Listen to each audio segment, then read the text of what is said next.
This episode of Make Something Cool is brought to you by Riverside, the leading podcast and video recording platform. We are massive fans of Riverside. We literally use it to make every episode of Make Something Cool. We can't live without it anymore. And we are not the only ones. Guy Raz of How I Built This uses it. Gary Vee uses it. Companies like Spotify and the New York Times use it. It's the best. So if you are trying to record a podcast or create video content, go check out Riverside today. You can hit the link in the description and the show notes of this episode to go check it out. We couldn't recommend it enough. So go check out Riverside. This is Make Something Cool. I'm Alex Sugg. Today, I am very excited to be sitting down with Jesse Bryan of Belief Agency. Belief has worked on awesome projects for brands like Amazon and Microsoft and many others.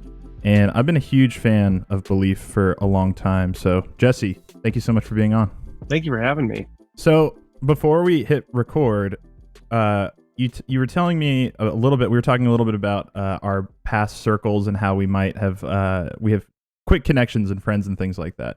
But then we started talking about propaganda and messaging and stories. And I'm curious if we could talk about that. You said your laptop can make a monster. Can we dive into what that means? If you don't, the problem with stories. Do you like David Foster Wallace's stuff? Right. I'm not super familiar, but I've heard of This Is Water a million times. Yeah, that's right. That's right. Perfect. That's the only real, it's the best speech we have from him as far as a pure speech. You know, his books can get kind of dense and stuff, but if you know This Is Water, perfect. There's also an accompanying book that's really sick if you find it. But This Is Water, the problem with stories is that we're so close to them, we can't see them anymore.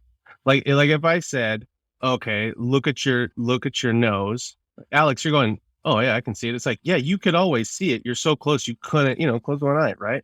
Mm-hmm. Stories are like that. Stories are like oxygen. Where without it, we die. Right. The problem is oxygen is hard to see. Every now and again, maybe you'll see mist or something, or And so with stories we're so close to stories that we don't understand what they're used for, but also we don't understand how powerful they are, right? I mean, when you talk about something like an atom, right? You go, oh, whatever, they're all, they're everywhere and all that. It's like, yeah, you know what happens when you split one? When you take something from nature and you use it in a way that it wasn't intended to be used for, you can cause a tremendous amount of damage. So, Ev, you've had him on the show before. He's, not only one of my closest friends on the planet and business partner, but like Brian McDonald, when it comes to understanding story, the guy, he's the best. He's the Joseph Campbell of our age, right? And I've studied story structure forever, and Brian was able to finally articulate it in a way that's so simple and easy to understand. And Brian always says stories are either medicine or poison. Like, you can heal people with stories, but you can also poison them with stories, right? Like if you go and you sit down with a friend who just lost their job or something, and they come in and how do they feel? Right.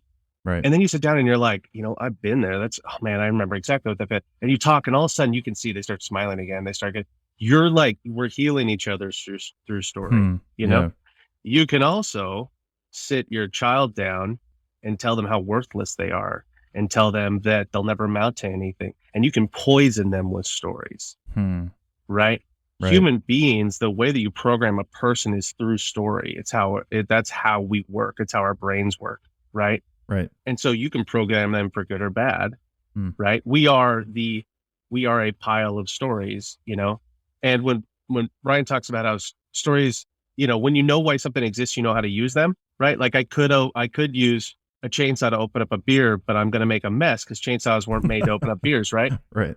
So if you understand that stories exist to impart survival information, right, then what that means is our job is to hand out survival information as readily as quickly as possible. So when you have a conversation with someone over coffee, it's like collecting baseball cards, where it's like, Alex, I'm really worried about this. And you're like, hey, you know what? I read a book on that. And you're handing me baseball cards. Those are survival information, right? When you watch a movie, survival information. When I listen to a podcast, survival information. That's all we're doing all the time. Right. You know what I'm saying? So when you understand, oh, wow, you can program people. It's how we understand our self-concept. It's how all of that. Wow. It's like, yeah.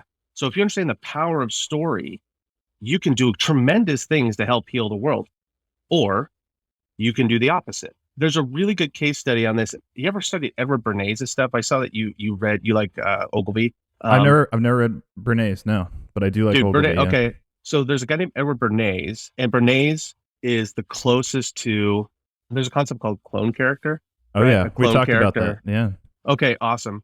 So clone characters either show you how to be or how not to be.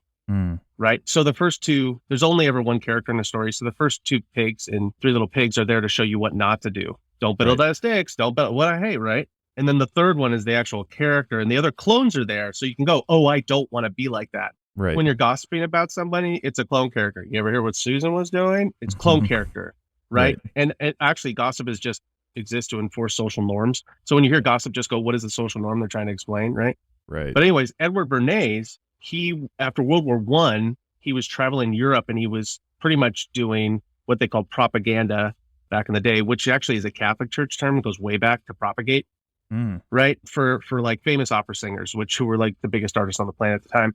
And they met the president, right? And and the president was like, wow, this guy's really good with messaging, and he actually accompanied the president on this, like, America is Great tour they did after World War I.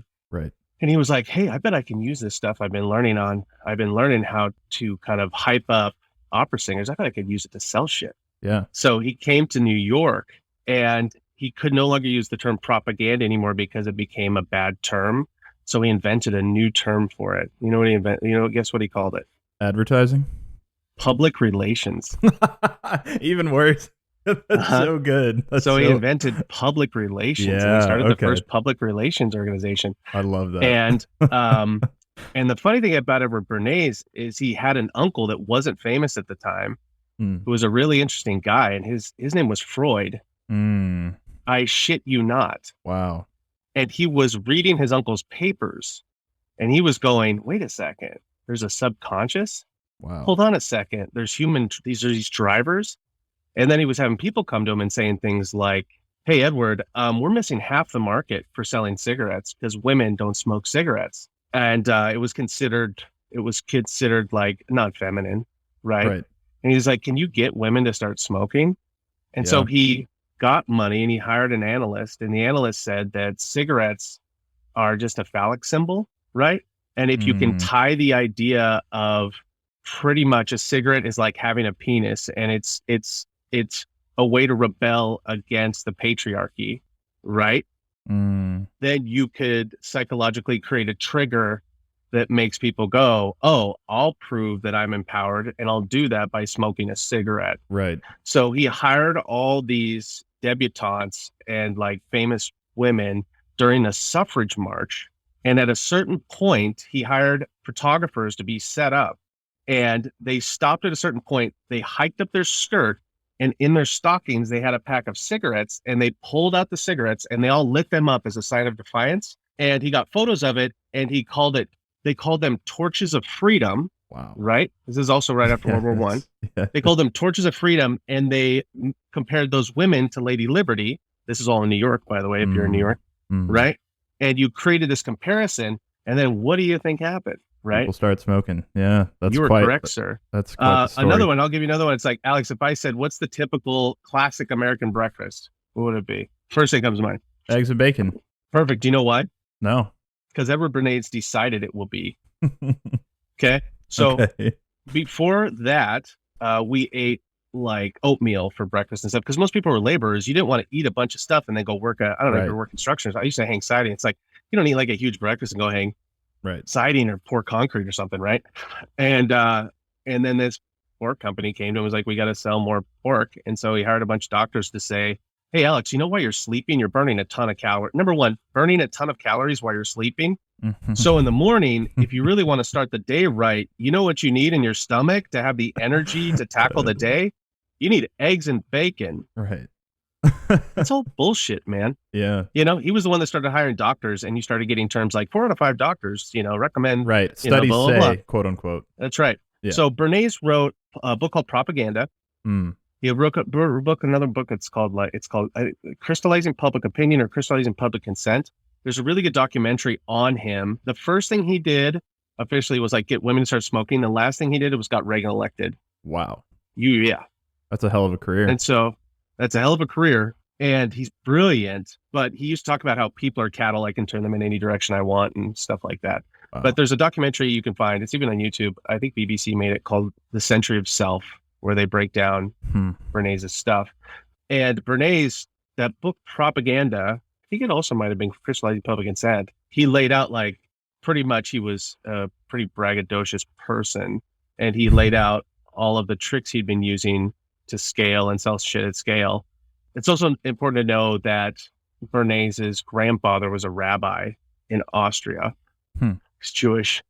And there was a guy in Germany named Goebbels who read his 2 books, Propaganda and Crystallizing Public Consent, and said, hey, I can use these to build the brand I'm working on. And so he just used the blueprint Bernays taught him to build the Third Reich.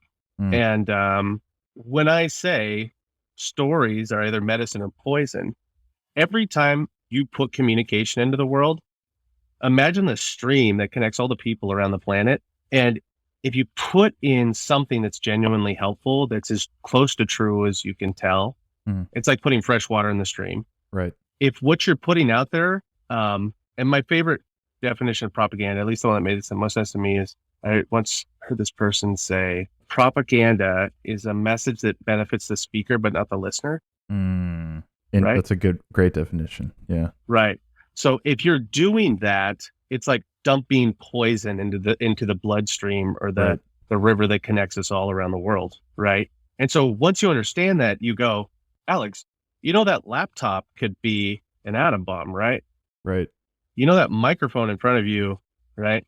Gordon Parks talked about it, weapon of choice, right? The great photographer, where he's like, I'm not going to use the shotgun they're trying to hand me. I'm going to use my camera, right? You know? And so just understand that if you are a storyteller, you're running with scissors. What does that mean? It means you got the best job in the world. It also means you need to be very fucking careful with what you do. Yeah, man, there's a lot there.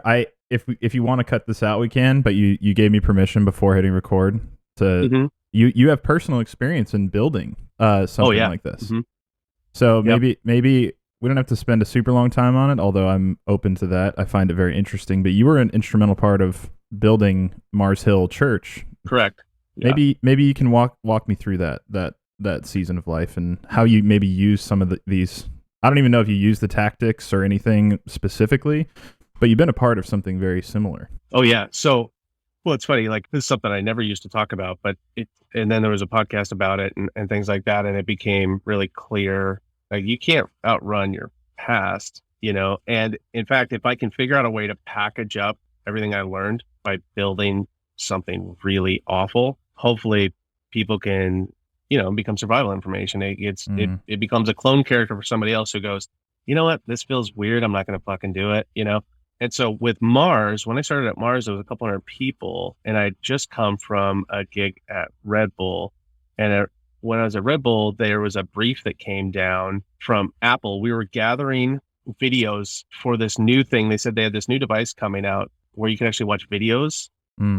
It's like an iPod, but now you can watch videos on it. Right. This thing called vodcasting was coming out. And so we had to capture all of these interviews with like Questlove and all these different folks. And we had to think about it because they gave us the dimensions of the screen, because you could no longer use, for instance, as soon as they said the dimensions, it's like, okay, we can't use establishing shots the way we used to. Right. Because you're going to, you know, so all of a sudden you used a lot of close-ups and mediums because you started having to think about a screen like this big. Right.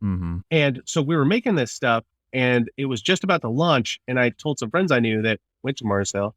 I was like, hey, this video on the internet thing is going to be a big deal. You know, whatever church does it first could really get ahead of the curve on this. And they were like, oh yeah. And I was like, I think Mark would be good on camera. And so they were like, oh, well, we don't have anybody who can do that. Why don't you do it? And I don't know, for some reason I felt compelled to, like, yeah, I think I'm going to do it. Well, it worked, right? From a first mover perspective. And, you know, he's a very charismatic person and all that kind of stuff. And I remember things like he would say things, and he was very funny, and we'd be laughing about it or whatever. And going, oh, he's just fucking, he doesn't mean that. Right. And then I remember a time when we were in the middle of nowhere in like Bethlehem shooting something, and there was these 2 people from like Denmark or something, and they were podcasters, and they recognized him. And the way they talk to them, I was like, oh shit, they're taking everything he's saying completely seriously. Right. Right. It's almost like if your friend who would always say wacky, very smart and all that kind of stuff, but would say things that it was the realization of they don't know. Right. They look at him like he's God instead of just another person. Right. And realizing how the content was spreading all around the world, by that time. I mean, we had the number one Christian podcast in the world.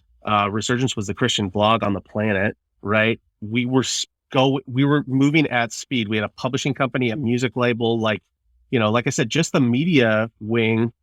We had like 60 some odd employees. We had a full studio recording. I mean, it was a full on media company at that point. And that was the first time I started going, oh, wow, people are listening to this. And because of the power of media and because of how status works, people just assume you know what the fuck you're talking about. Right. Edward Bernays, there's a famous interview where he went on Letterman before he died. And Letterman asked him, so Dr. Bernays, like, help me understand this whole media propaganda thing.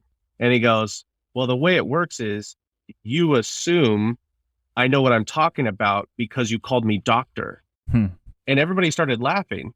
And I'm like, he's not joking. Right. That's true. if you introduce someone, the way that status is communicated is through title and symbol. Okay. If you introduce someone and they're wearing like a lab coat and they go, hey, this is Dr. Alex, Johnson, you go, oh, doctor. Immediately in our brains, we go, they must know what they're talking about. Right. You might find out later on they're a doctor in goldfish technology from something they bought online. Yeah. Right. But just know if they're standing behind a mic or they've got a pulpit or whatever, we as humans, we defer. Right. Right. And so as it started to spread and also seeing how sick he was getting, how more extreme everything was getting, and we're pushing this content, you start going, hold on a minute. What's happening? You literally, it's like you drop something and you start to see ripples happening. Yeah. And there's this almost waking up where it's almost you start this waking up process where you go, oh man, this isn't just us making something in Ballard, Washington and putting it on the internet. Because as you know, with your podcast, you make this stuff, you put it out, you probably don't think about it again. Right. And then all of a sudden, if you heard about someone was using this content and they're taken out of context or man, somebody comes up to you and they go, Alex, my God, you've changed my whole life. I look at you as like a father figure and you're going, whoa, hold on a second. Do not turn over your agency to anyone on the right. You know what I'm saying? Yeah. It's easy to like deify a Rogan or name any whoever. Yeah. Right. And we start deferring to them. Right. Because we're built like that, right? As human beings. And if you start to see those ripples going out, you start going, oh my God, this could go really, really bad at scale, Right. And by the way, this was a long time ago. We were doing this 18 years ago. Right. No, that's good context. I think too, I don't imagine like a lot of people listening are super familiar with the Mars Hill story. Maybe some are, but can you just give like the basic arc of what happened just to give all this context? Sure. So Mars, our differentiation was really, we could get the one demographic that no one could get, which is young men. So what I guess the packaging around it now would be hyper masculine, aggressive, shock jockey. Mark would say stuff and it'd be like, oh my God, I'm so offended. And then, there'd be giant conferences that would say things like, well, we don't agree with what Mark says, but, we're still going to have him here, because we want to hear, point counterpoint bullshit. You wanted him there because we would sell the tickets. Right. In the era of Trump, it's like there was a guy named Larry Osborne that actually said Mark was the one that cleared the way for him.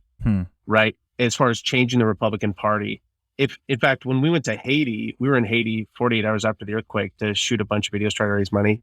And we got there on Betsy DeVos's jet. Right. So when I say this was like the this was the beginning.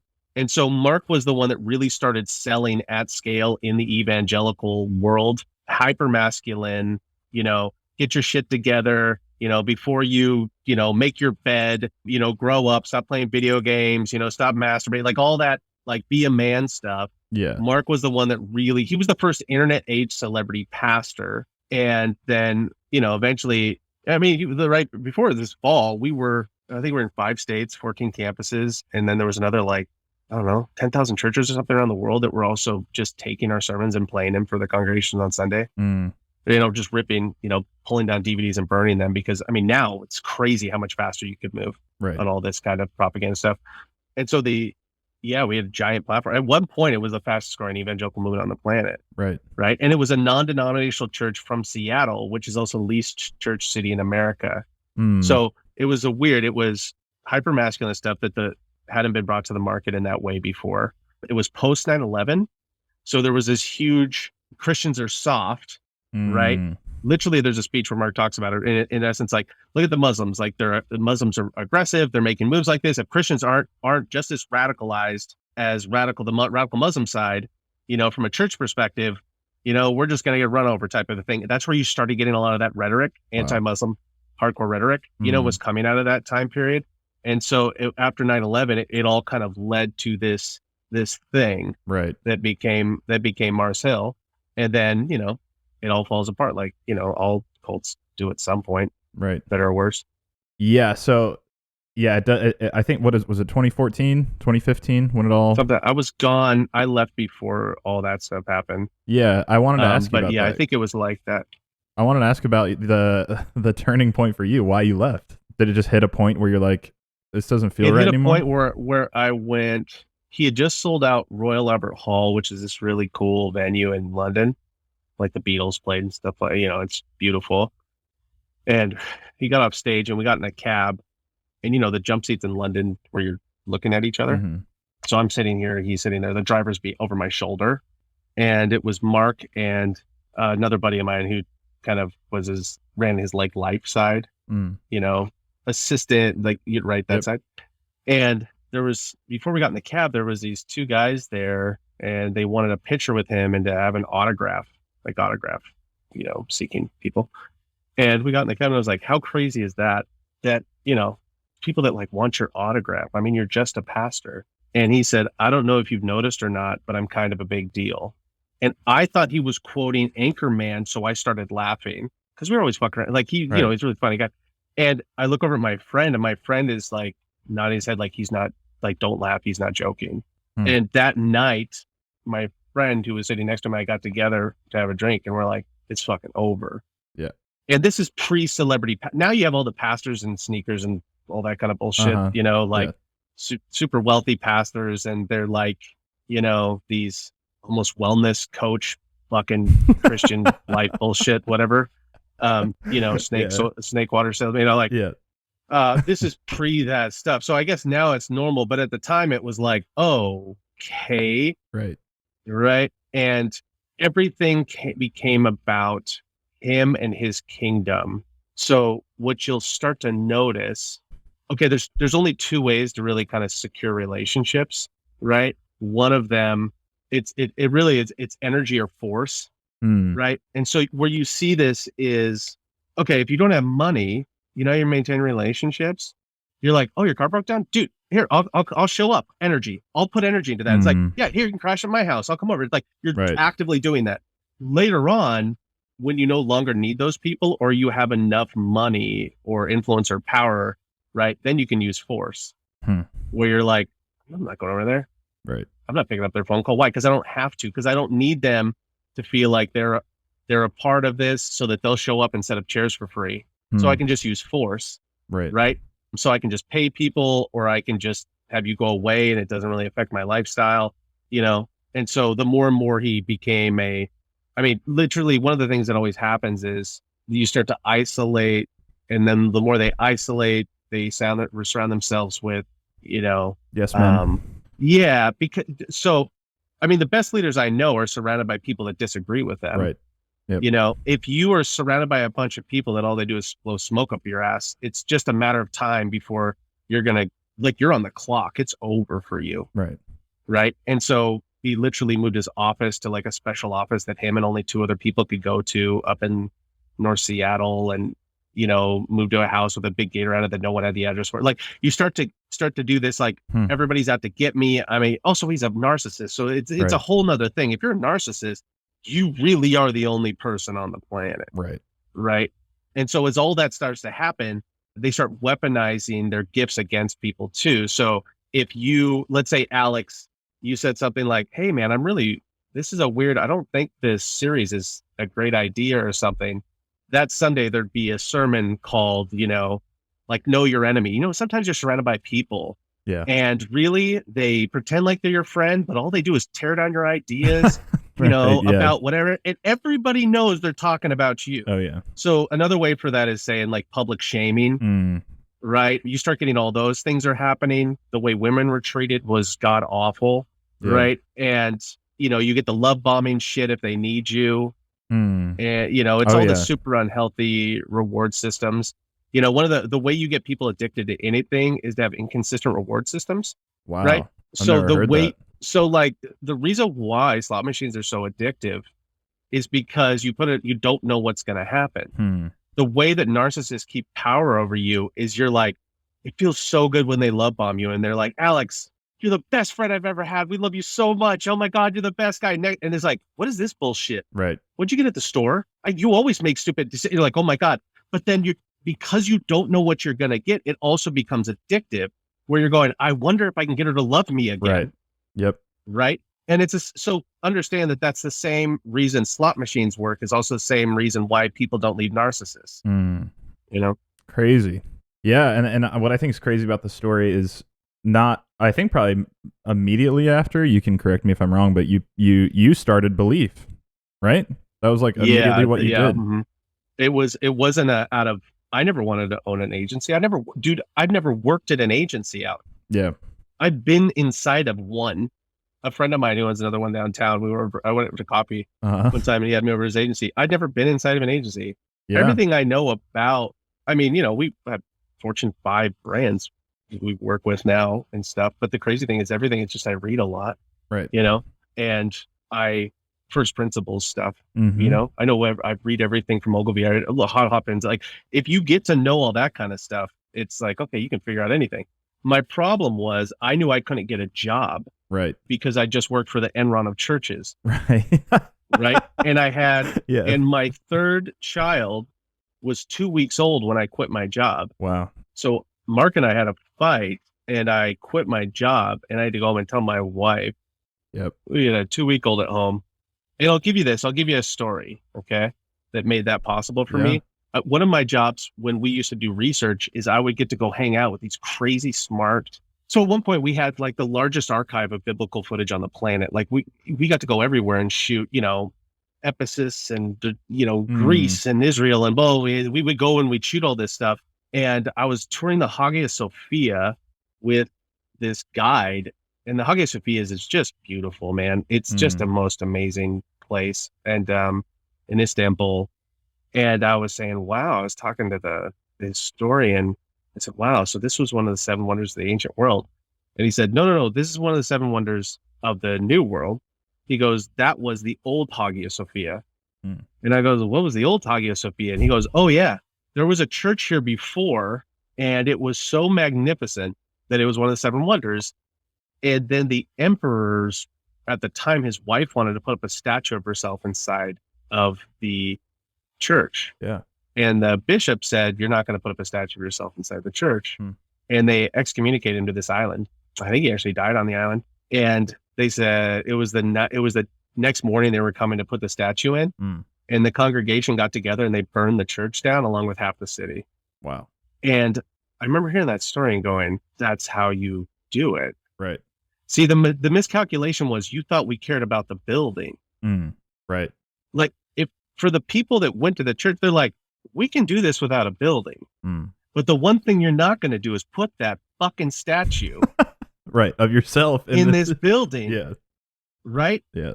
And I remember those people in my head, and he was asking me to do some stuff and to back certain people and going, fuck, I guess you got to know when to burn the church down. I was like, so I quit.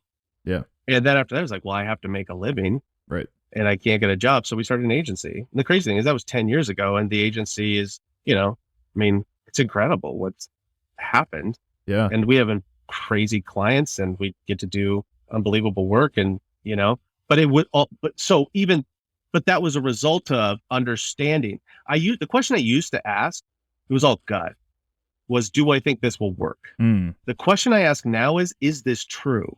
Wow. Right? Yeah. If that is the only thing I care about, I don't go, it used to be like, oh, I think that campaign will work. That's a good hook or something. Right. I don't care about that. Now I'm going, hold on. First and foremost, is this true? Is this medicine or will it be poison? Wow. That's the only thing that matters. And you know what I found out? You can tell the truth and make money. Yeah. It's just harder. Right. The difference is it's also more sustainable. Right.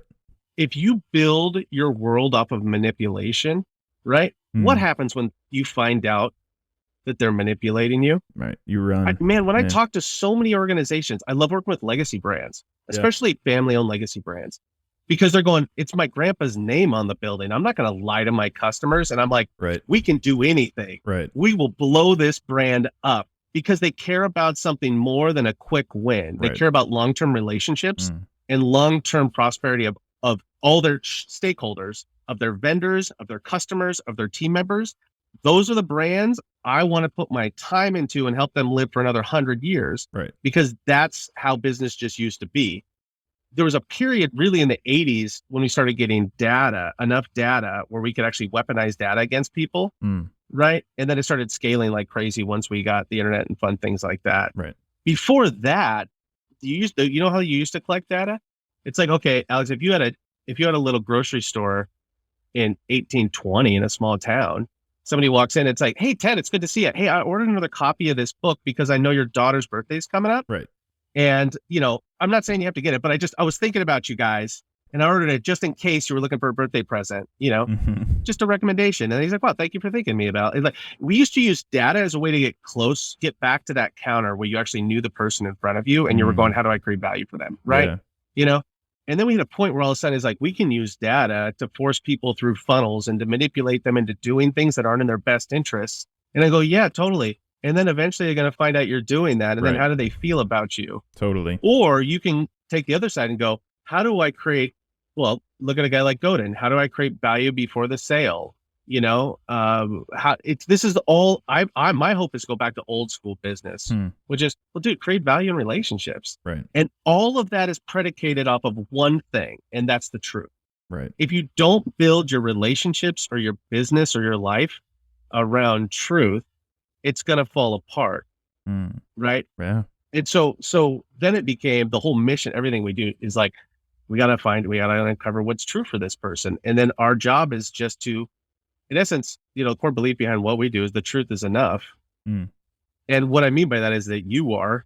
So if you go, Jesse, I'm going to start a podcast, I'd be like, all right, Alex, let's sit down. And I have a process to try to figure out your core beliefs and values and go, because that's your algorithm you use to make decisions.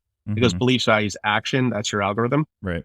And if you can articulate that, then you can also repeat it. And that consistency leads to a thing called trust. Right. Right. Does that make sense? Yeah. And if you know how to say that, if I started studying speeches and I read all Dr. King's speeches, I read Lincoln, Churchill, all this, and I saw they all use that word belief and they used it in the first act and they used it as a differentiation. Interesting. Right. Okay. Yeah. Yeah. And all of a sudden it was like, I started circling them. I was like, wait a second, that word, difference between a belief and idea is flexible. An idea is, I think all men might be created equal. That's a belief is all men are created equal. Right. Makes sense? Yeah. You can feel the difference. And so from a brand perspective, if you can find that, you just found their differentiation. And brands are built off of a differentiation. Right. Yeah. And your original, strongest, and most powerful differentiation are the beliefs and values that drive your actions. In essence, they are you. Right. And so here, you want to see, give you a case study? Yeah, please.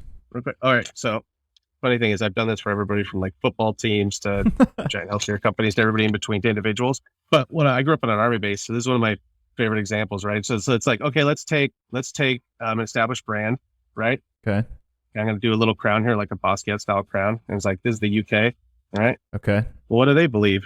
Well, dude, look at their logo, right? Right. Their monarchy, in essence, we can do whatever we want because God put us here.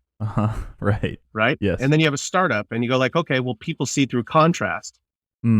Right? Right. The only reason a penny looks small is if you put it next to a dollar. Like without contrast, we can't see. Right. Goliath versus Goliath is not interesting. Nobody gives a shit. Totally. right? It's David versus Goliath, you know? And so you go like, okay, you have this. And then there's this startup called the USA, right? What's their differentiation? Well, they wrote a document, and in this document, at the very top, there's a line which becomes the core logic for the entire brand. Right. Right. And the logic is just all men are created equal. Mm-hmm. And then if you're familiar with a sales funnel, the rest of the document is a sales funnel that just, if this, then what? If all men are created equal, you know what that means? Right. It means they have rights. Yeah. And that's the fulcrum if you're a story structure guy. Yeah. And you go like, what does that mean? It means if those rights are violated, they're going to do something about it. Right. But what gave the brand the powers at the bottom, they signed it, which is a death sentence. Right. Right. And then about a year and a half later, you're a designer, right? Right. So no, I'm not a designer. No, I like design. But sorry. That's all right. Okay. So you go a year and a half later, right? They go, we need a logo. I go, okay, well, let me ask you a question. All right, Alex, if all men are created equal, 13 colonies, 13 stripes, should any of the stripes be bigger than the other stripes? Absolutely not. Yes or no? Absolutely not. Why? Because we're all men are equal. created Yeah. equal. Yeah. Okay, great. Should any of the stars be bigger than the other stars? No. Perfect. Okay. Do you remember the original shape of the stars? Yeah. They were in a circle. Why? Oh, yeah. I don't know why. Because all men are created equal. I love it. And then you go, by the way, we also stole their brand colors. Right. We did.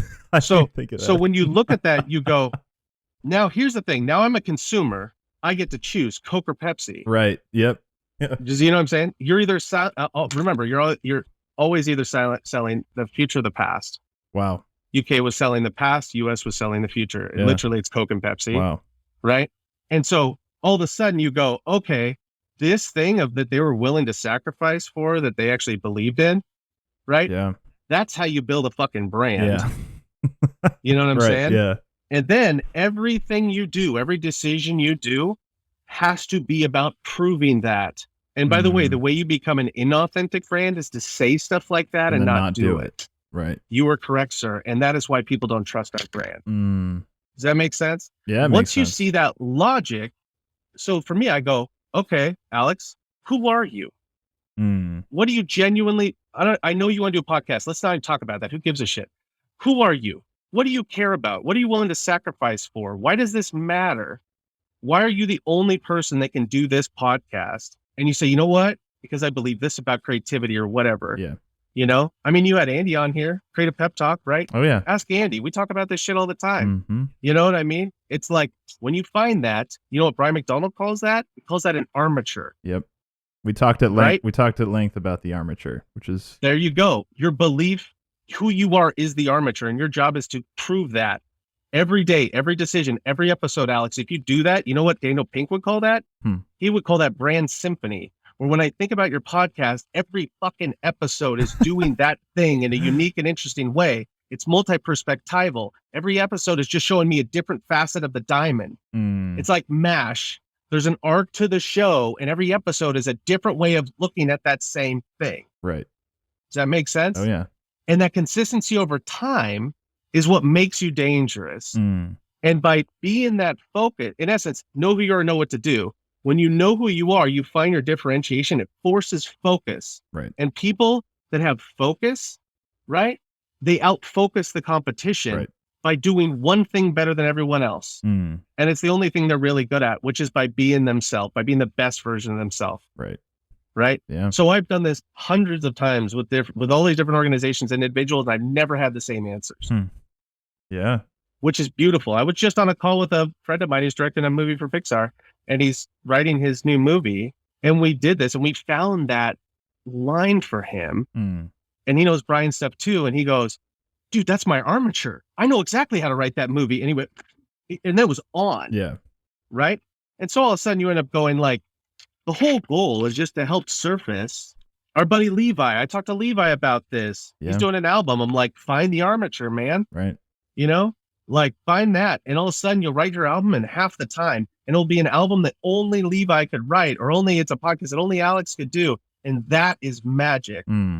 It's the magic of trusting that you have something that's true to give the world, right? That you've survived enough things that you can now package that up. As information. Every person you see is just a result of the survival mechanisms they've used. And I go, great. So what have you survived? You know, usually the way to find it in nature, there's a saying my buddy Alex will talk about where he's like, in nature, the medicine grows next to the poison. Find the poison and you find the medicine because it's an ecosystem, right? So you go, okay, if there's if there's stinging nettles here, there'll be slugs or ferns. Right. The poison, you have to balance it. So all of a sudden I go, all right, Neil Gaiman says this. He says that if it doesn't feel like you're walking down the street naked, it's not worth writing about. Right. Right. I go, if the episode you're recording isn't pushing into, that's why you're saying you want to talk about the cult you built. Yeah, fuck it. Let's talk about it because maybe there's some medicine that somebody could use. I don't want to talk about it, but that's the job of the storyteller is to go to those places that other people aren't willing to go to. Yeah. You know, that's a gift. I think a big thing about it, like there's a net in the universe, right? And all the pain is being captured into the net, and it crystallizes in these little corners of the net. And those are called stories. And we take those crystals and we go, do you have any kids? I don't, no. Okay, so I have 4 kids. I do it all the time where you'll go, here's all this pain. I'm going to crystallize this in a story. And I look at my daughter and I go, Scout, can I tell you a story? And I just gave her that. Yeah. And my hope is by giving her that crystal, right, I didn't waste my pain. And now she can avoid that pain. Right. That's the fucking job. Right. Whether you're in marketing or singing or storytelling or a business person or whatever, you know, and it will make us more human, and we'll realize that our real job is to help as many people as we can. And usually that's just by giving them something that you're so close to, you've forgotten that's important. Right. And it's the crystallization of your pain. Yeah. Does that make sense? Absolutely. Hey everyone, we'll be right back with the episode, but really quick, I have to tell you about Riverside, the leading podcast and video platform in the world. And truthfully, we love Riverside, and we used it way before we even talked to them about becoming a sponsor for literally every episode of Make Something Cool. We cannot do what we do without it. And the reason we love it so much is it's a lot like Zoom, but I can record much higher quality audio and video on their platform. And what's amazing is it doesn't matter where the guest is located. It sounds like we're sitting in the room together while we're recording. It's amazing. And so right after you're done recording, you download separate audio and video tracks from the Riverside platform, and you can easily edit your content from within the online platform if you want. It's so easy.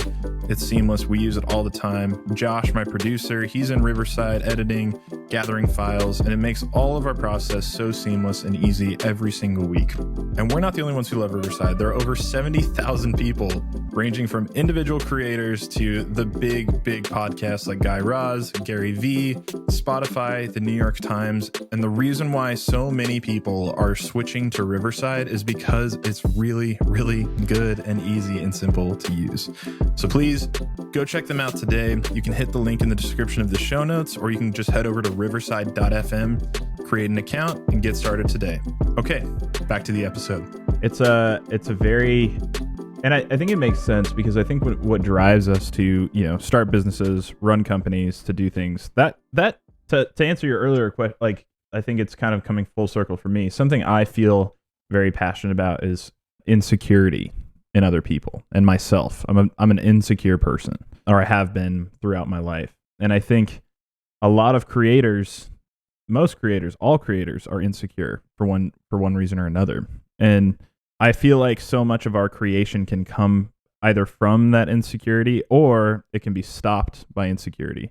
And so that's why I do the show, is to help myself and others defeat that insecurity to make something cool. But I think it's interesting to put it all in that frame of how deep this stuff goes, because when you're talking about selling a candy bar or whatever product it is, it's really interesting to what is the truth about what you're selling. To go there is a really interesting take. It's not, I feel like it's somewhat counterintuitive to me to think of something like the truth for selling a product versus, this is my roundabout way of saying, how did you land on this? What made you realize that it's this pretty simple idea of the truth is what sells? So can I go back 1 second? I promise I'll Absolutely. answer your question. Yeah. When you say I'm insecure, yeah, does that mean you don't believe you're enough? Yes. I struggle to believe that. Great. Thank you for saying that. Imagine if you built your brand off of helping people realize they're enough. Yeah. And all of a sudden I'm like, Alex, what do you think we should name the fucking podcast?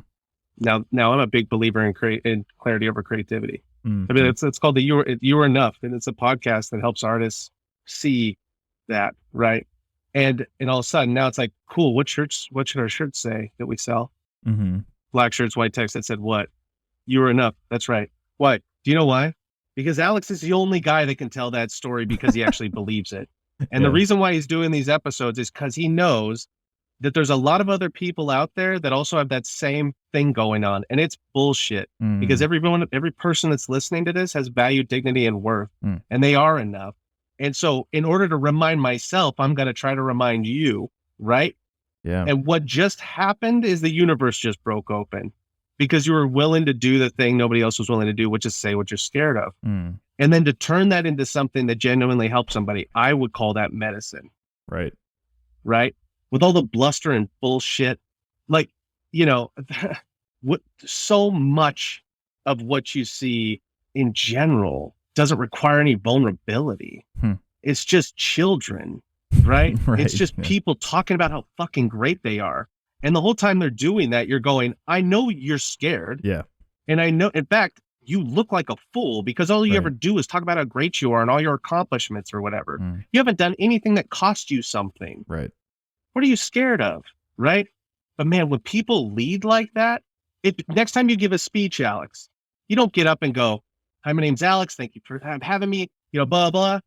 You get up there and you look at the audience and you go, fundamentally, I don't believe I'm enough.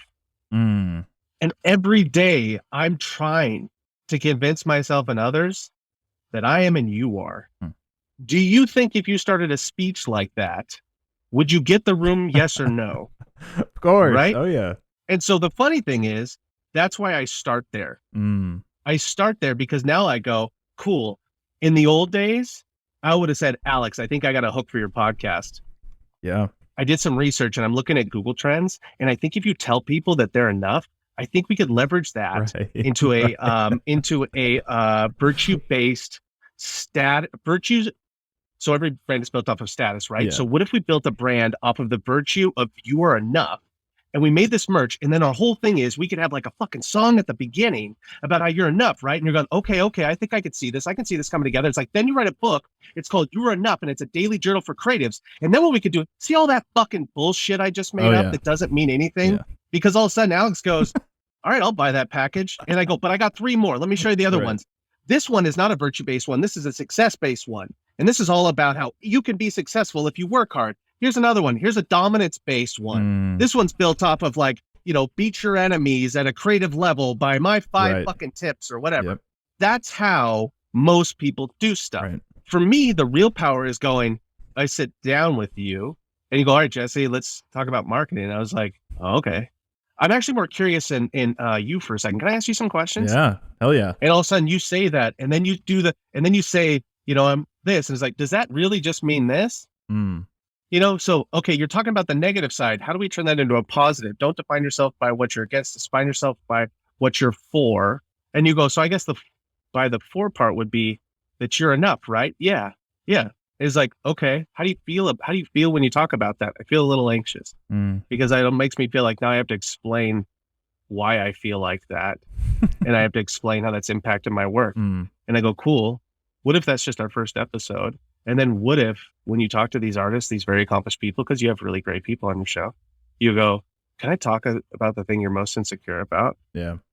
And then people, when they think about your show, they think about that thing. Now, from a marketing perspective, they call that a differentiation, right? And then you build a gigantic brand off of overcoming insecurity. And the best part about it, Alex, is that only you could have done that because that was genuinely something you survived. It's a gift that you have to give the world that other people don't have, and they can't crystallize it like that.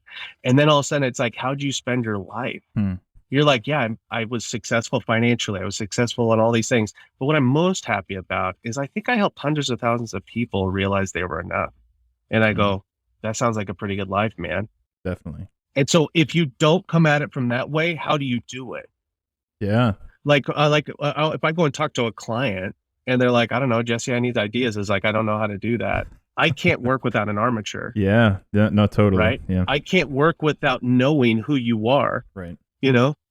for two reasons. Number one, I just don't like making shit up like I did a minute ago with like those 3 pitches or whatever, right? Because that's pure manipulation. Right. And it's easy and it's cheap. And it's why everything sounds the same. Right. Yeah. Like always Coca-Cola is a psychological suggestion. Think about that outside of the brand. Always Coca-Cola. Right. Always Coca-Cola is the fucking tagline. Yeah. There's telling you, always buy my buy my shit. Right. And nobody they look at it because the typography is something. Hey, always Coca-Cola. Dude, imagine if you branded something like that right now and said always IKEA. Always Jesse Bryan. Always Kia. Always. Yes. That's the most aggressive shit on the planet. Here's how things used to work, okay? It's like a cake, okay? Where it would be like, a business is like a cake, where you go, here's the business. It's baked. Yeah. Then they'd call in people like me and say, hey, Jesse, put some sprinkles on it. And so we would look at the psychology, the psychographics, because that's the holy grail of understanding human behavior. So you look at it, you're like, oh, I studied your psychographics. And I think that if you said this thing, always Coca-Cola, that sprinkles on top of a baked cake, that psychological suggestion, if I say it enough times, you will give up your agency, stop thinking, and do what I tell you to do. Right. Right? What I believe is about to happen, hopefully, is that whole baked cake thing is going to go away. Yeah. And you're starting to realize all this bullshit. And instead, what you're going to have to do is actually have an armature. Yeah. Right? Is actually no bullshit. Everything aside, who are you? Right. Who are these people? What do you stand for? What do you care about? What are you willing to sacrifice for? Well, I'm kind of ashamed to say it, but I mean, honestly, I started this, I like making chocolate or whatever, but that wasn't what I was trying to do. I mean, what I really cared about was this and this. And you go like, go read about, Mr. Hershey and in the orphanage and everything. Go like, okay, that wasn't a PR thing. That was genuine. And you can feel the difference, you know? I remember I was debating with this, fuck it. Okay. So I was debating with an executive at a gigantic conglomerate of agencies, and the Kaepernick stuff had just come out. And she was saying, she's like, what do you think of the campaign? I was like, I think it's genuine. I do. I've read a lot about Mr. Knight. I think it's genuine. She was like, no way. She's like, no way. It was focus group to death. They tested in all these markets. And I was like, fuck, I don't know. It doesn't feel that way. And a couple months later, a thing came out where somebody was asking him about the campaign. And Mr. Knight said he was on the phone with his friend, LeBron James. And there was a bunch of hesitation around the campaign. And he got on the phone with LeBron James, and they were talking about completely different stuff. And LeBron James was talking about how his 16-year-old son just got his driver's license, and how he was worried his son's not going to come home because he's a young black man in a nice car, and some cop's going to kill him. And Knight hung up the phone, called Nike and said, run the fucking campaign. And I was like, that makes sense. Yeah. Like, that makes sense. He was like, this is bullshit. This has got, whatever the cost is for us as an organization. And then the thing is, because they went first and ended up playing out. They made more money. But exactly, you understand, whenever you do something like that, it's scary. Yeah, oh yeah. And it's funny because Ford tried to jump in, like, yeah, we're like Nike. And everybody's like, you can't do that. You don't get to go, yeah, you know exactly, what I mean? Yeah. Right. But the funny thing is, when I heard that story, I was like, yeah, it's human. Whether it's B2B or B2C, it's human beings, right? Yeah. So if you're like Mr. Knight and you're like, what the fuck? Yeah. I don't care what it costs. I'm going to run this because it's true. Right. Right. And it was also focused. It was all athletes. They weren't going outside of their lane. Right. It's weird when a brand goes outside their lane because it feels like co-opting someone's story if it's not right genuine like that. But then later on, people are like, oh, they're overthinking. It's like, I don't know, man. I feel like they thought it was true. And so they went for it, irregardless. Totally. Does that make sense? Yeah. Whereas now, here's how most brand decisions happen. Do you know how the whole Jenner Pepsi thing happened? No, I don't even. You know what actually happened with Jenner. that? Oh, so she was, she did a Pepsi. Oh, I remember spot. This. People were bothered. Yeah. You know what happened? So this spot comes out and it's Kendall, right? Is it Kendall? I don't know. I get all the Jenners confused, right? Yeah. Okay. So Kendall does this thing where pretty much there's like a activism, and she takes a flower, she's drinking a Pepsi, and she puts the flower in like a cup or whatever, right here. And it got pulled almost immediately because as soon as it hit the air, people started freaking out, and they're like, "What are you doing?" Yeah. Dr. King's daughter said, "If only my dad knew about Pepsi." Oof. Right.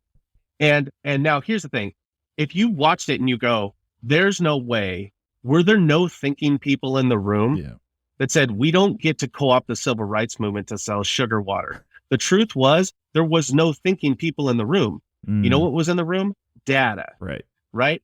So data exists to sharpen your message, not to dictate it. Wow. Right? Yeah. If I said, hey, Alex, I looked at the data on the podcast market. I think if you called your show, you were a badass, unstoppable creatives, you could take X amount of the market. And you're like, yeah, but dude, I don't feel like that. I mean, I actually am trying to work on it. And it's like, who gives a shit, dude? Yeah. Just say that and you'll sell shit, right? Data is at the top. Instead, if you go, no, man, data, you know what data is for?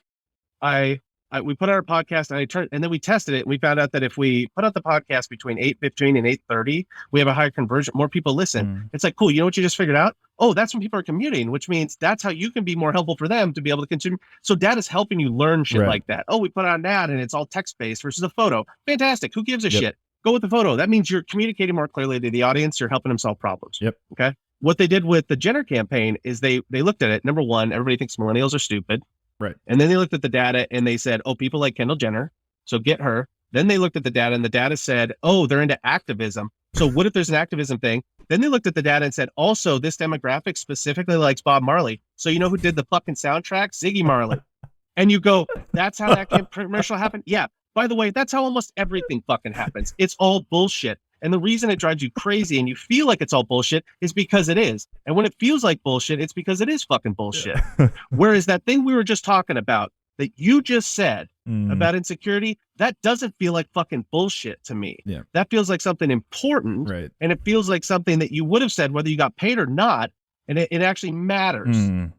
Right? And I'm here to tell you this. Alex, you can turn that into a huge fucking brand that will do really well for you and your family. And you'll feel great about your work and you can help a lot of people. You can do it all at the same time. It's just harder. Yeah. Man. Makes sense? Oh, it makes sense.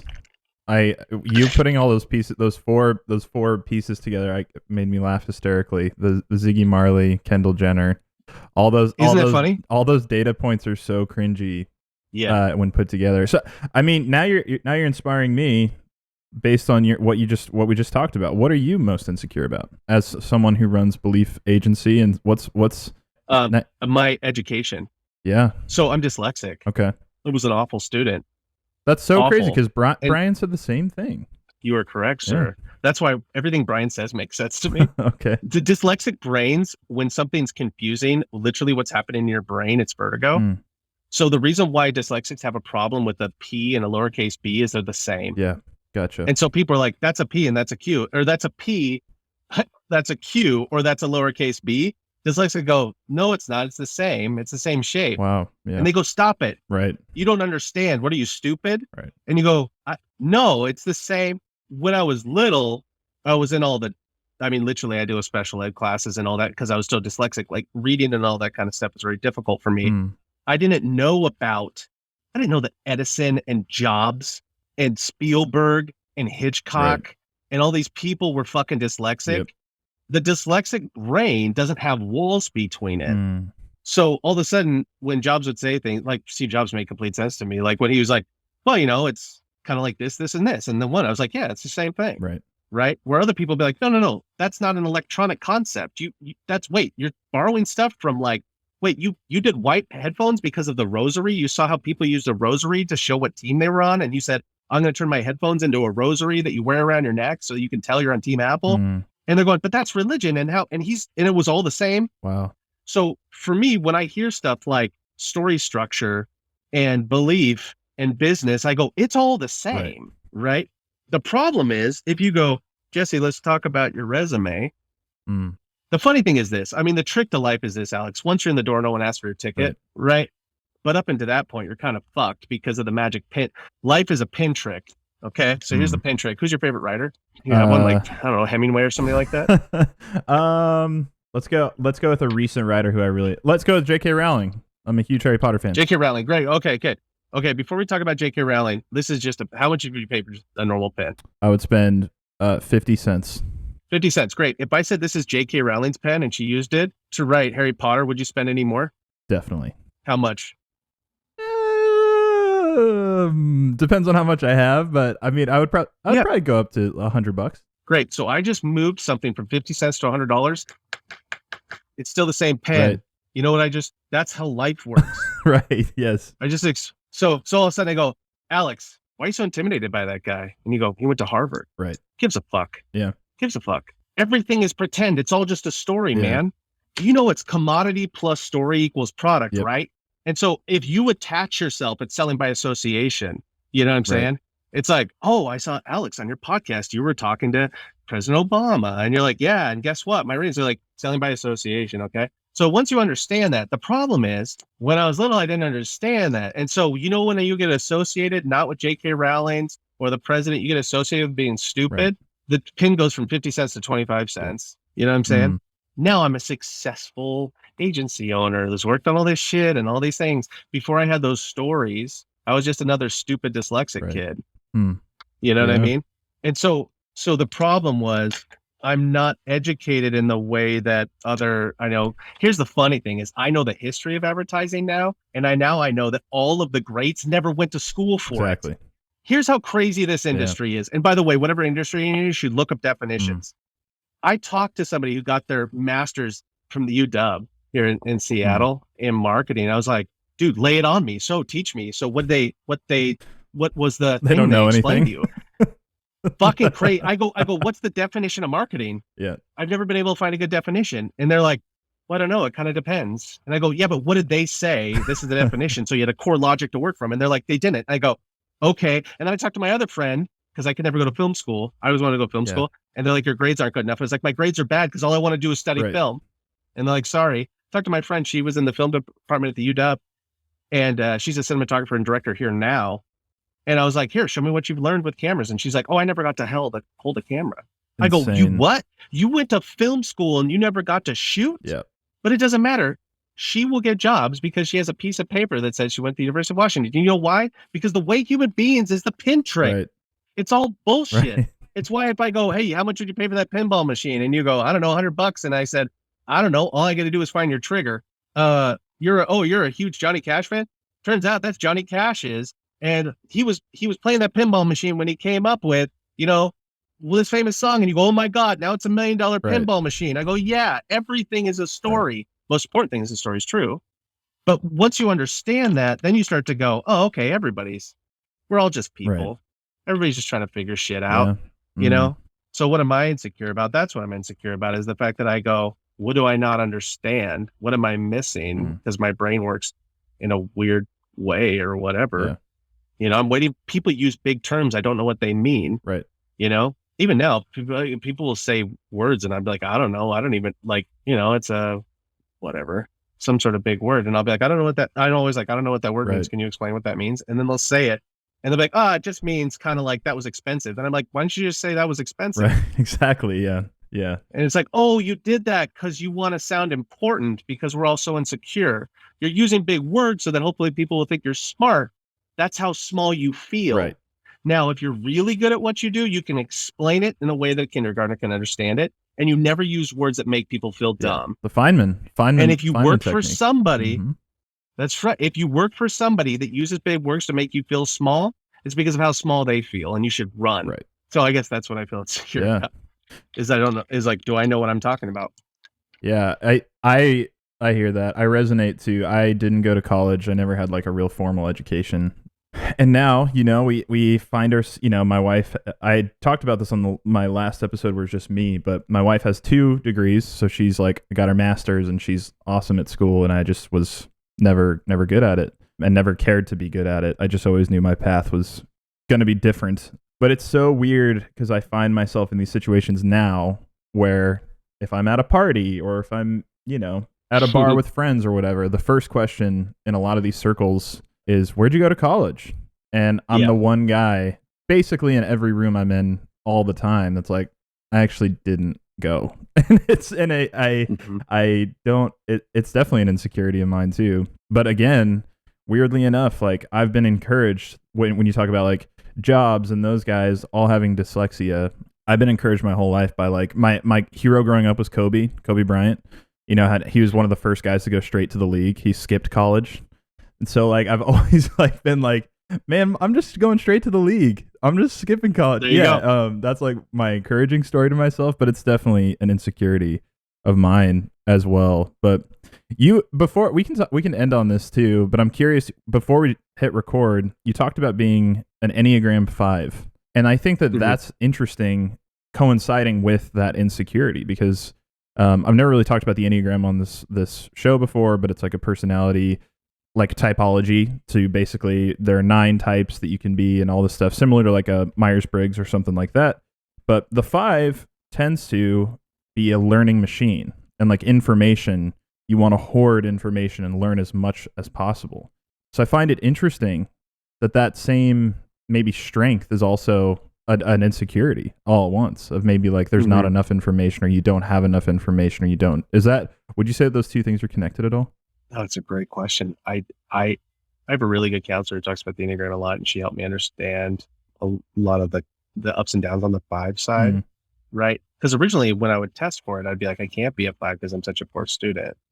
Well, what I realized was I could absorb information like crazy. Like I could tell you, whatever, Robert Rossen directed The Hustle, like whatever. Like I could get, if it was stuff I cared about, like film or something. Oh yeah, I had it. But if you said, I'm not kidding, to this day, I lie every time I get stuff at the pharmacy, because they go, what's your address? And I don't know it. So I'm like, oh, I just moved. Hold on a second. And I'm like, oh, this is my address. Because shit, I don't know when my kids were, I don't know my kids' birthdays. It's all in my, stuff like that. There's things like that I just don't. I'm like, yeah, whatever. But I can tell you how Disney sold them Pinocchio for some fucking reason. I read that and I got, and so I had to learn how to learn. So I really wanted to understand things, but I couldn't figure out how to get stuff in my head because the traditional way I was going to school, the way they were doing it, wasn't working for me. And so then you're like, I have this crazy desire to understand things. And then when I ask somebody to explain it, they explain it and I don't understand what they're talking about. And it's almost like being thirsty and not being able to drink water. Yeah. Right. Now, the funny thing, going back to Mark was the one that showed me. He was the one that got me to read, right? Where he was like, how many books do you read a week? And I was like, what? I go, dude, I finished one book in high school and it was Catcher in the Rye. And because once I found something I liked, it stuck. I took it with me everywhere and I just read it over and over again. And he was like, nope, you're going to start reading a book a month and then you're going to read a book every 2 weeks and you're going to read a book a week. And I was like, fuck, dude, I don't know. And then I started reading stuff about dyslexia and I realized, oh, I can use like a card. That's the real basic stuff. Like if I took a like a white note card and I put it underneath the words, I don't skip. A lot of times dyslexics, when they're reading, they'll skip from here to here. And then they'll be like, that didn't make sense. And they'll read it again and they'll do the same thing. And they're like, I don't understand this book. What's actually happening is you're literally skipping places and stuff, right? All of a sudden I started using that card. And then I realized I could use audiobooks and then it was on. And then all of a sudden it became a thing where everywhere I go, I have a book. If I'm in my car alone, I don't make strangers have to sit through this. If I'm in my car alone, I'm listening to an audiobook. So now it's like I have to do. And then also what else was helpful.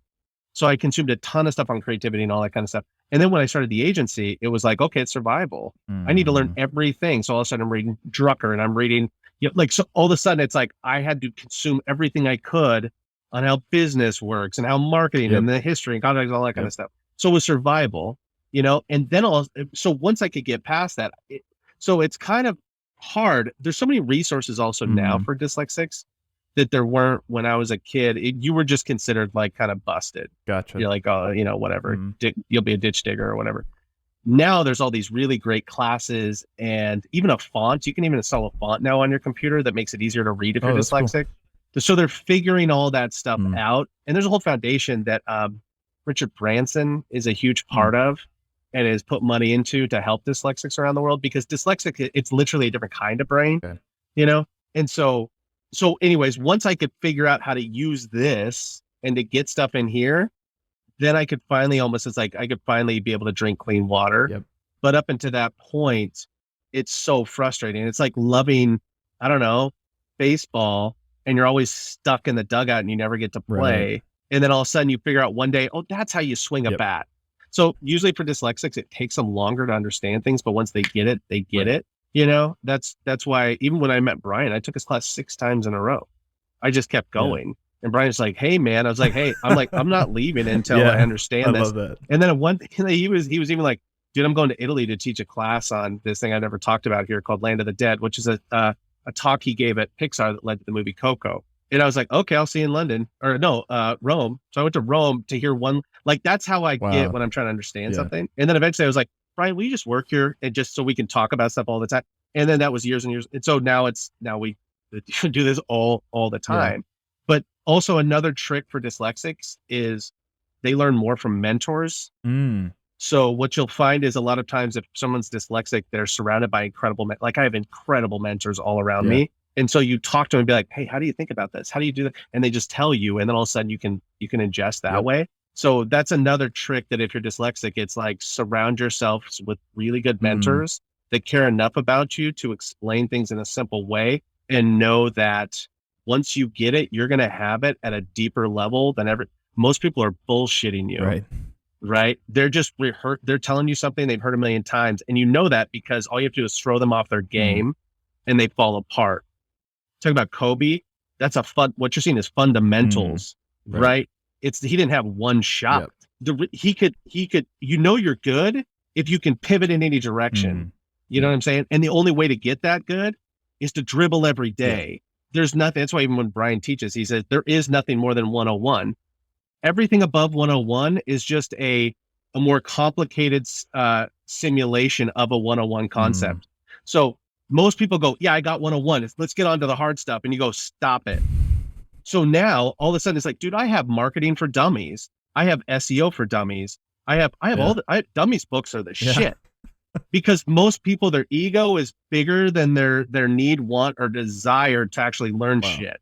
Yeah. So if you're the one person in class, I was talking about one time with the team here, we were talking about a client of ours who's in cloud computing, right? And I was like, you guys all know what cloud computing is, right? And everybody goes, yeah, totally. I was like, fantastic. Can one of you explain it to me? Right. I'll wait. And everybody's like, fuck no. I was like, okay, just say I don't know what the fuck it means. Then we can actually all learn something together. And the coolest thing about it is, I always tell people is like, if you're ever in a meeting with somebody and they say something you don't understand, like a word or a concept, write it down. Here's the beautiful part. You can know everything about it by the end of the weekend. Right. And then it will never happen to you again. So Alex, if somebody said a word like, oh, it's the gonculator as a way of measuring something, like gonculator, what the fuck is that? And write that down. And then that weekend I'll read about gonculators and I'll be like, got it. Okay, next question. And if you do things like that, then you won't be able to have somebody pivot around you, and take you to the hoop, right? Yeah, for sure. No, that makes sense. And I see those clear lines of, just diving deep into the subject and becoming obsessive and things like that and learning. So, oh, and this, just know that it's okay. I got my brain scanned when my mom was worried I was going to think I was stupid forever when I was in high school. She got my brain scanned at the Amen Clinic, and it was awesome because they don't know you. They look at your brain and you're like, you're going to be awful at all of this stuff, but there's this tiny sliver of things that your brain was built to do. That's cool. And I was like, what is it? And they're like, oh, it's story. It's abstract concepts like religion. It's like, they gave me this list and I was like, film, it was all in there. And I was like, that's all the stuff I like. And they're like, okay, great. Wow. So what you were trying to do is find the gold that you like to mine and don't worry about all the other stuff. Right. You know what I mean? You're like when we talk, that's the differentiation thing. Did you focus? So all of a sudden you're talking about insecurity. It's like, learn everything you can about how insecurity starts, how it grows, how to overcome it. Take that, contextualize that into your content, and you will have something no one else has. Yeah. It's like when Ryan Holiday discovered Stoicism. Right. It's like, oh, that was super important to him. And he's like, wait, I can reinterpret this at scale. Right. And it was like, that was smart, Ryan. So it's like, but for Ryan, that was magic for him. For Alex, magic might be over here. Right. For Jesse, truth is magic, right? And then you find that vein, you go super deep on that vein, and you create a ton of value for people there. Right. Where people get fucked up is when they're trying to mine 50 veins at once. Right. You know what I'm saying? And then you're like, I'm not getting traction anywhere. It's like, dude, because when people talk about you, they don't know how to introduce you. How do they introduce you? Right? Do they say, oh my God, have you ever heard of Alex's stuff on insecurity? He has this amazing podcast. Jesse talks about the truth. Ryan talks about stoicism. Right. Whatever, whoever talks about whatever. If you don't give them that thing. They can't remember you. There's not contrast. You're just another person. Right. Makes sense? Man, it makes sense. I feel like I just got a full coaching hour. There you go. I appreciate I'm glad that, it was Jesse. helpful. Man, Sure. well, I think this conversation was awesome. I learned a lot. I think that there's all those books you've mentioned, like I want to dive in and learn too. But man, I really appreciate you being on, Jesse. This was really fun to talk. Where do you want people to connect with you and find out what you're working on with Belief or anything else that you want to redirect people to? If people want to find me, they can. I hope it was either way. I don't really care, I guess, to be honest with you. Like it doesn't, it's medicine or poison. I hope that something was helpful for people. I'm not really looking on the other side of things, What I would leave you with is this, is like in the book Run Rabbit, I think it's Steinbeck wrote it. He says, the armature of it, it's right in the beginning. He says, be what you are. Right. And so like, if there's anything I hope people take away from this is like, be what you are. That will work. That's more than enough. Just be the best version of you. That will work. And not in a Sesame Street kind of way. I mean, in a strategic, like market way for you as a human being. Like if you focus on, I'm going to be what I am. I'm just going to keep getting better at that, and I'm going to create value around that. Whatever you're doing, whether it's podcasting or creative or painting or whatever, it's like that will work. It's the only thing you can do. So you might as well do that. Right. Yeah, that's great. It feels so obvious when you say it that way. Just be yourself. But it's really fucking hard to get to that. Well, because what people think about when they think about themselves is they think about the polished version of themselves, which is the wrong way to do it. Be myself, I guess it's like, no. Go find the poison. Yep. Did you see be the best version of yourself? The way we got there, Alex, was by going to the thing you didn't want to talk about. Definitely. Right? So when we say be the best version of yourself, it's like, be the most courageous version of yourself and know that even if I know that I'm going to look dumb and the people are going to judge me for this on the other side, or, if Jesse talks about Mars, you'd be like, what a fucking idiot, whatever. And you go like, but it's worth it on the other side because maybe there's somebody out there that's going to take one of those crystals like I gave to my daughter. Right. And that'll be worth it. And just know that if you keep building up a channel over here, you're going to do a ton of good for those people. They're going to reciprocate that, which is how you're going to make a living. Right. And you're going to be able to grow something that truly matters to you that was special. And that the world actually needs versus trying to ape somebody else's bullshit. Right. Yeah, that's good. Jesse, thank you so much for being on, man. I really appreciate it. This is super fun. Be fun to do like something with you and Bryan, like a combo episode someday where we could like really dive into like the belief model armature. That stuff is so fun. So fun. Because Bryan will explain a story concept of like, great, let's apply it to marketing. Yes. Let's use what Bryan just said to do your entire website in 5 minutes. Does that sound like fun? Yeah. Hell yeah. It's like, okay, all right, let's do it. And then it's like boom, boom, boom, boom, boom. And then we just knock it out. Yeah, man, that'll be fun. We'll have to set that up. So Jesse, thanks so much for being on. And thanks everyone for listening to this episode. If you enjoyed it, you can head over to alexhug.com and sign up for the newsletter. And as always, please leave a 5-star rating and review on Apple Podcasts and Spotify. Spotify has reviews now, so you can leave it there. And last but not least, this episode was edited and produced by the one and only Josh Perez. And he is a great producer, but an even better human being. So if you need help with your show, get in touch with him at justjoshperez.com. I'll be back soon with another new episode. So until then, let's go make something cool. This episode of Make Something Cool was brought to you by Riverside, the leading podcast and video recording platform. To learn more, check out the link in the show notes or the description of this video or podcast.